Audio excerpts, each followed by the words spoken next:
రెండు తెలుగు రాష్ట్రాల్లో సంచలనంగా మారింది. మనం చూస్తూనే ఉన్నాము. పాస్టర్ ప్రవీణ్ పగడల ఆయన మరణం ఒక ఆహ్, అనుమానాస్పదంగా ఉంది అని జెప్పి చాలా మంది వ్యక్తం చేస్తున్నారు. ఇందులో ముఖ్యంగా చాలా మంది పేర్లున్నాయి. ఎందుకంటే ఆయనది మర్డర్ గాదు.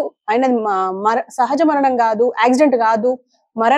మర్డరే అని జెప్పేసి చాలా మంది మాట్లాడుతున్నారు. అందులో ముఖ్యంగా ఈ ఈ రాధా మనోహర్ దాస్ గాని, షమీ హుస్సేన్ గాని ఇంకా చాలా మంది పేర్లు బయటకొస్తున్నాయి. అయితే దీని వెనక అసలు ఎవ్వరు లేరు అని చెప్పేసి వాళ్ళందరూ మాట్లాడుతున్నారు. మీడియా ముఖంగా కూడా మనతో పాటు మన ఛానెల్‌లో కూడా షమీ హుస్సేన్ మాట్లాడారు. కానీ ఇంకా అసలు ఇప్పటి వరకు అసలు పాస్టర్‌కి సంబంధించిన పోస్ట్ మార్టం రిపోర్ట్ ఎందుకు బయటికి రాలేదు అని కూడా చాలా మందికి ఆలోచనలున్నాయి. అండ్ మనం డైరెక్ట్‌గా పాస్టర్స్‌తో గాని, అక్కడున్న క్రిస్టియన్స్‌తో మాట్లాడినప్పుడు కూడా వాళ్ళేమంటున్నారంటే, ఏపీ ప్రభుత్వం ఎప్పుడైతే కూటమి వచ్చిందో అక్కడ మొదటి నుంచి పాస్టర్ల మీద గాని, ఇప్పుడు క్రిస్టియన్ సమాజం మీద దాడులు జరుగుతున్నాయి అని చెప్పేసి వాళ్ళు అంటున్నారు. అయితే దీనికి సంబంధించి మనతో పాటు ప్రస్తుతం చిట్టిబాబు గారున్నారు. ఆయనతో మాట్లాడదాం. నమస్తే సార్. సార్ మీరు చెప్పండి. ఇప్పుడు పగడల ప్రవీణ్ కుమార్ పాస్టర్ గా పనిచేస్తూ చనిపోయారు. అది యాక్సిడెంట్ అని చెప్పేసి చాలా మంది అంటున్నారు. తాగి తిరిగి పడ్డారు అని అంటున్నారు. దాన్ని ఎవరు యాక్సెప్ట్ చేయదలుచుకోలేదు. కానీ ఇది ఖచ్చితంగా మర్డరే అని చెప్పేసి చాలా మంది అంటున్నారు. దీన్ని చాలా మంది యాక్సెప్ట్ కూడా చేస్తున్నారు. అసలు మీరేమంటారు దీన్ని? నేను మొత్తం స్టడీ చూసానమ్మా. అక్కడ దొరికిన సాక్ష్యాలను బట్టి కానీ ఇప్పుడు అలా పెదేం దగ్గర దెబ్బ తగిలింది. హెల్మెట్ కొట్టుకుంటే హెల్మెట్ డెఫినెట్గా పెద్ద దెబ్బ తగ్గింది. సో అతనికి కాలు రైట్ లెగ్ నల్లబడిపోయింది. ఇది సైలెన్సర్ కనుక సైలెన్సర్ కాలితే నల్లబడుతుంది. అది ఎవరో కొట్టడం అంటే సైలెన్సర్కి కాలి అవ్వదు. అది ఏదో సడన్ గా ఒక బండి ఏదో రెడ్ కారు వెళ్ళింది అన్నారు. ఒక రెడ్ కారు ఆ హ్యాండిల్ బైక్ ఎట్లా ఉంటే బైక్ వెళ్తున్నప్పుడు హ్యాండిల్ అలా తగిలిన కూడా చాలా స్పీడ్ లో పట్టని వెళ్ళి ఆ పక్కన ఏదో చెట్టు కింద కొమ్మ అక్కడ ఉంది. అది ఆ కొమ్మ అది ఆ కర్ర కొట్టే కర్ర కాదు, అది ఎండిపోయిన చెట్టు కొమ్మ. దాంతో ఎవడు చంపడానికి ఆ కర్ర దుడ్డుకర్ర అనుకో. దుడ్డుకర్ర ఎందుకు వచ్చింది? దుడ్డుకర్రతో ఇక్కడ చంపడానికి దుడ్డుకర్ర కాదు అంటే ఈ ఇల్లు ఎక్కడో కొట్టుకుంటున్నారో ఆ కొమ్మ ఎండిపోయిన కొమ్మ ఇరిగినట్టు అంటే దాన్ని బట్టి మీరు చూసిన దాన్ని బట్టి అనలైజ్ చేస్తున్నా. అది ఏదో కొట్టుకున్నాడు.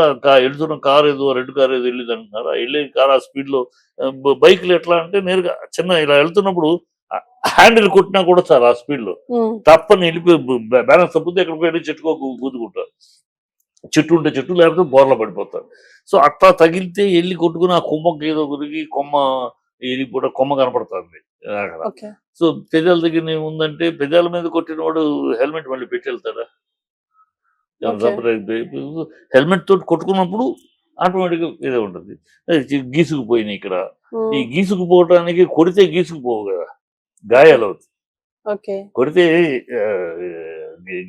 గీసుకున్నట్టు కదా, అదేదో పడితేనే ఆ చెట్టుకి ఇప్పటికి ఉంటాయి.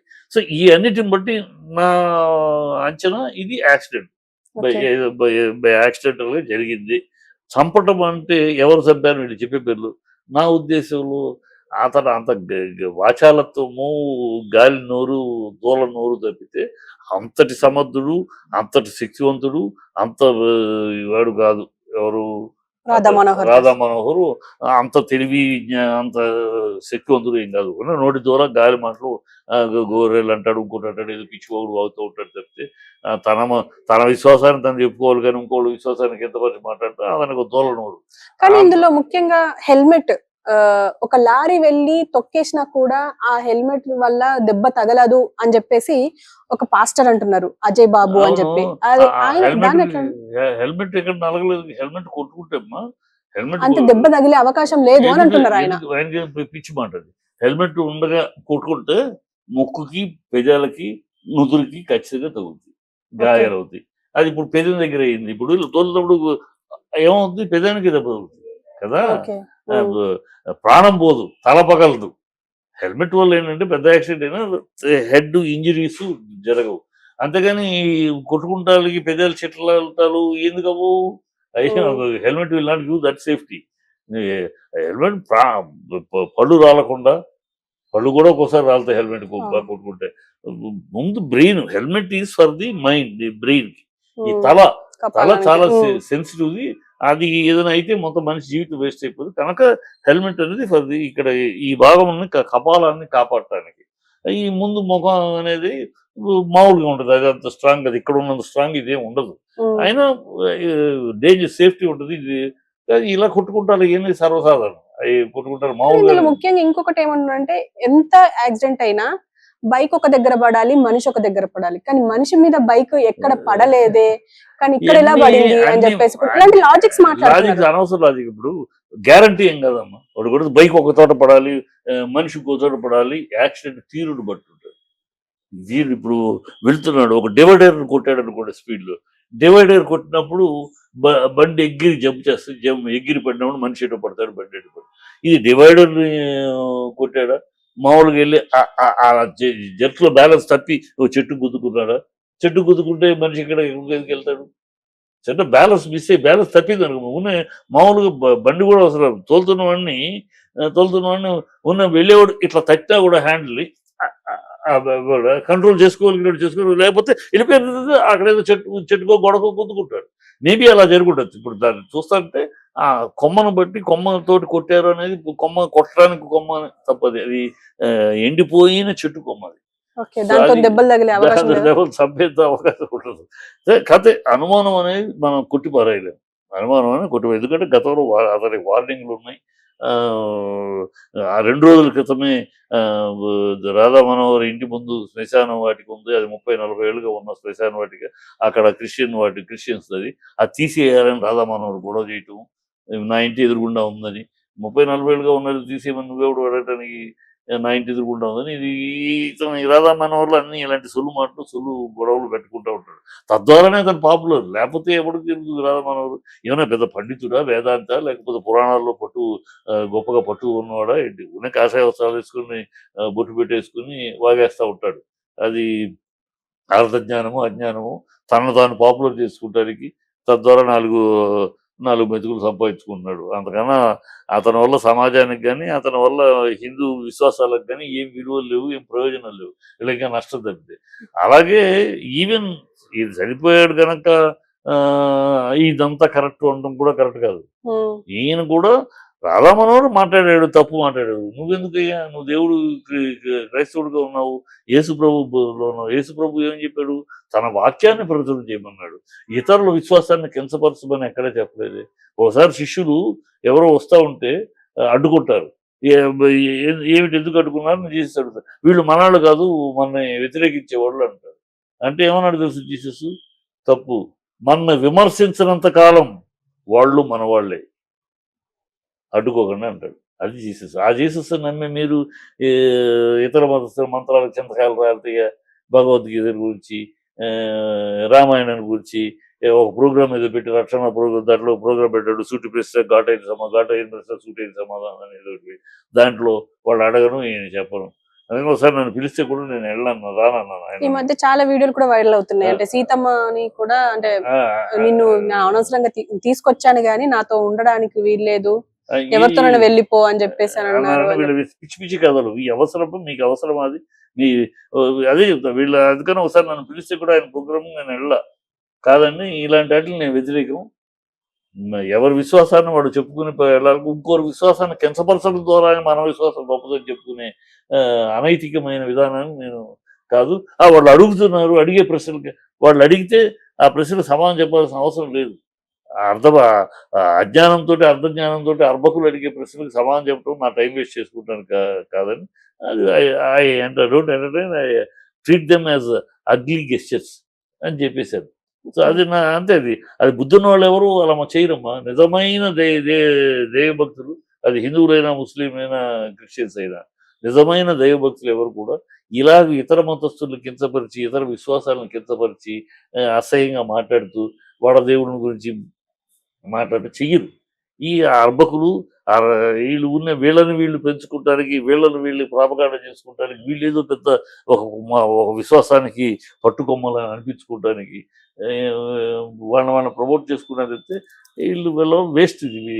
ఇలాంటి జరుగుతూనే ఉంటాయి. నేనంటే ఇలాంటి తప్పుడు విధానాల్లో నడిచే వీళ్ళకి, దేవుడి పేరు చెప్పుకుని ఇలా తప్పుడు మార్గంలో తప్పుడు విమర్శలతో నడిపే వాళ్ళకి ఇలాంటివి జరుగుతూ ఉంటాయి. ఇంకొక వ్యక్తి పేరు కూడా బయటకు వస్తుంది, అంటే స్ట్రాంగ్ గా వస్తుంది, షమీ హుస్సేన్ అని. ఆ, ఆయన డైరెక్ట్ గా నిన్ను చంపేస్తాను అది ఇది అని చెప్పేసి అన్నారు.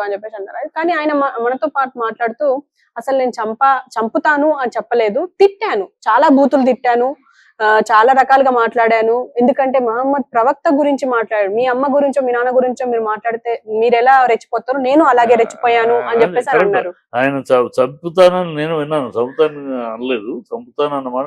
కానీ ఈయన మాట్లాడిన మాటలు దారుణం అమ్మా. నేనది నీ నీ మతాన్ని గురించి, నీ విశ్వాసాన్ని గురించి నువ్వు మాట్లాడు.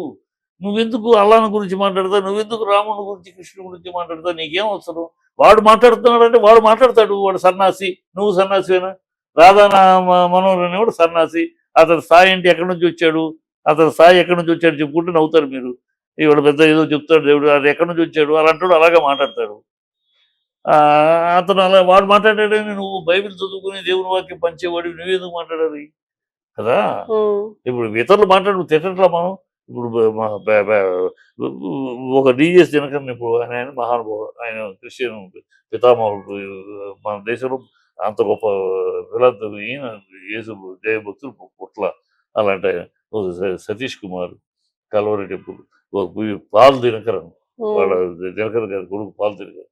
ఇలా దేశంలో అనేక మంది గొప్ప గొప్ప వీళ్ళు ఉన్నారు దేవసేవులు. వాళ్ళు ఉన్నప్పుడు నేను వాళ్ళందరితో నాకు చాలా సన్నిహిత సంబంధాలు అన్నమాట. డిఎస్ దినకరన్ గారితో ఆయన యాక్చువల్ నన్ను సొంత కొడుకులాగా ట్రీట్ చేశారు. పాల్ దినకరన్తో సొంత బ్రదర్ లాగా ఉంటారు. అలాగే సతీష్ కుమార్ గారితో మంచి స్నేహం ఉంది. వీళ్ళందరితో నేను తిరిగిన వాడిని, నాకు బాగా తెలుసు. వాళ్ళెవరు ఏనాడు ఇలా మాట్లాడరు, ఏనాడు ఇతర విశ్వాసాన్ని గురించి ఒక్క మాట కూడా కించిత్ మాట్లాడరు. యేసు ప్రభు వాక్యం, యేసు ప్రభు ఏం చెప్పాడు, బైబిల్ ఏం చెప్తుంది ఏం చెప్తారు, అది కదా చేయాలి.